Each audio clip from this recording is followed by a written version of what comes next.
Hello tout le monde, je suis ravie de vous retrouver dans cette nouvelle vidéo. Ça fait bien longtemps que je vous avais pas sorti une petite vidéo.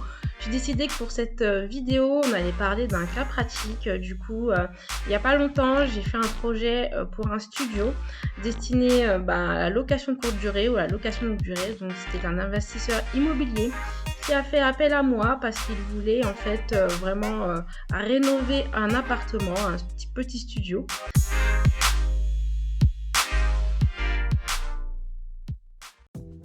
Alors c'est parti pour la petite visite guidée donc de l'avant. Donc nous voici dans l'entrée, donc le placard, le deuxième placard côté séjour. Vous voyez, il y a plein de moquettes, il y a du papier peint horrible sur les murs. C'est vraiment pas idéal pour l'investissement. Donc voici la cuisine qui est toute enfermée, toute étriquée. Les toilettes, et puis j'ai réussi à récupérer une photo de la salle de bain quand c'était occupé. Donc voilà, ça fait pas rêver clairement pour l'investissement locatif. Et donc je me suis rendue du coup dans le studio pour rencontrer l'investisseur et pouvoir discuter de son projet, comment il envisageait son studio. Donc lui il m'a dit très clairement, Priscilla, je te laisse carte blanche. Ma seule contrainte, enfin mes deux seules contraintes, c'est que je n'ai pas un énorme budget, mais en tout cas je veux mettre un lit. What? Un lit? Donc moi je m'attendais à ce moment-là vraiment à mettre faire un studio classique avec un clic-clac ou en tout cas un canapé convertible, et il s'avère qu'il voulait un lit. Donc il y a un lit standard, un lit 140 par 190. Donc voilà, donc tout de suite je me suis dit ce projet ça va être un vrai challenge pour moi. Voici les plans du studio, donc il mesure à peu près 25-26 mètres carrés. Donc la particularité et pourquoi c'était un peu un gros challenge pour moi, c'était comme vous le voyez, le séjour est pas du tout rectangulaire ou carré, et donc les possibilités sont minces. Donc ce que j'ai fait, c'est que d'entrée de jeu, je me suis dit que le lit allait se mettre à droite, à cet endroit. Parce que d'un point de vue confort visuel, quand on arrive depuis l'entrée, c'est plus sympa de pas tout de suite voir le coin de nuit. Même si celui-ci serait vers la cuisine, pour moi c'était l'endroit le plus optimal pour mettre le coin de nuit. Donc aussi j'ai décidé qu'on allait faire sauter la cloison de la cuisine, enfin les cloisons,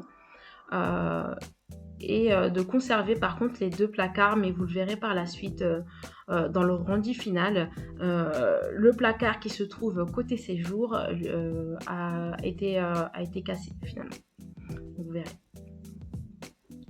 Donc pour la réalisation des travaux, j'ai proposé à mon client de faire appel à KidHome. Donc je le remercie vraiment pour son implication dans ce projet. Il est super compétent, puis il est très à l'écoute. Vous pouvez le retrouver sur le compte Instagram KidHome75.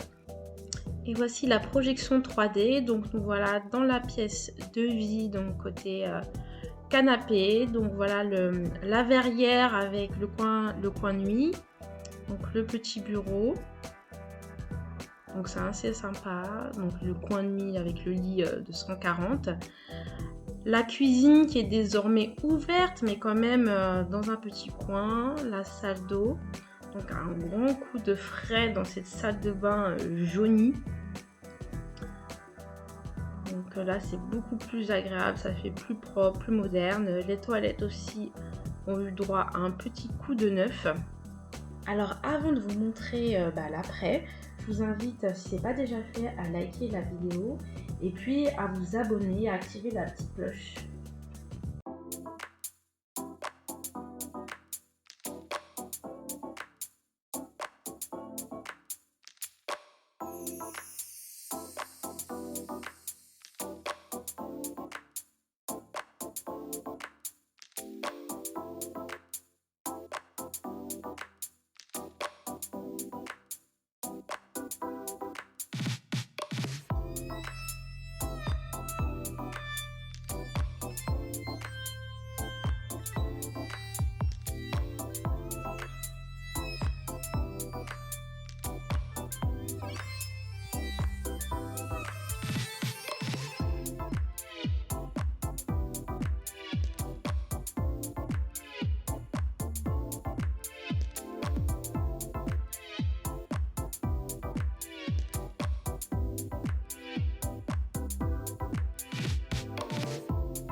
Alors le studio n'est pas totalement fini, vous avez pu voir aussi qu'il y avait quelques changements au niveau du bureau, il a changé d'emplacement.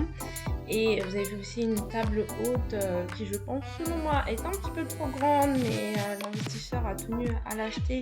Mais je pense que quand le canapé va arriver, je pense qu'il va changer d'avis, même s'il m'a dit qu'elle était pliable. Donc voilà, c'est déjà la fin de cette vidéo. Donc je suis contente d'avoir partagé avec vous ce petit projet. Je vous dis à bientôt pour une prochaine vidéo. Ciao ciao!